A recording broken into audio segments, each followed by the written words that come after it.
శ్రమలు వస్తాయి, శ్రమ నుండి విడిపిస్తాడు. అగ్ని వంటి మహాశ్రమలు కూడా వస్తాయి, పుటం వేయటానికి, అపరంజి వలె నిన్ను మార్చడానికి వస్తాయి. సాతాను కొన్నిసార్లు నిన్ను శ్రమ పెట్టచ్చు, శోధించవచ్చు, నీ మనసుకి ప్రశాంతత లేకుండా చేయొచ్చు. అయినప్పటికీ ఏమంటున్నాడు? ఎల్లప్పుడూ నేను దేవుణ్ణి స్తుతిస్తానంటున్నాడు.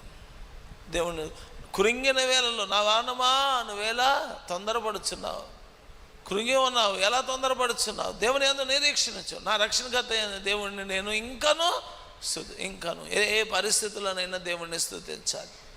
శ్రమలు కొంతకాలమే ఉంటాయి, కానీ దేవుని యొక్క మహిమ శాశ్వత కాలం ఉంటుంది.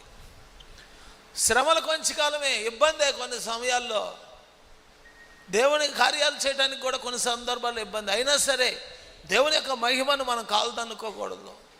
శ్రమలు కొంచెం కాలం ఉంటాయి, దేవుని యొక్క మహిమ శాశ్వత కాలం ఉంటుంది. ఆయన మహిమను అనుభవించాలి మనం ఈ లోకంలో, ఆయన తేజస్సును అనుభవించాలి, ఆయన ప్రభావాన్ని అనుభవించాలి. అన్ని విషయాల్లో మేలైన స్థితిలోనికి దేవుడు మనల్ని నడిపించును గాక.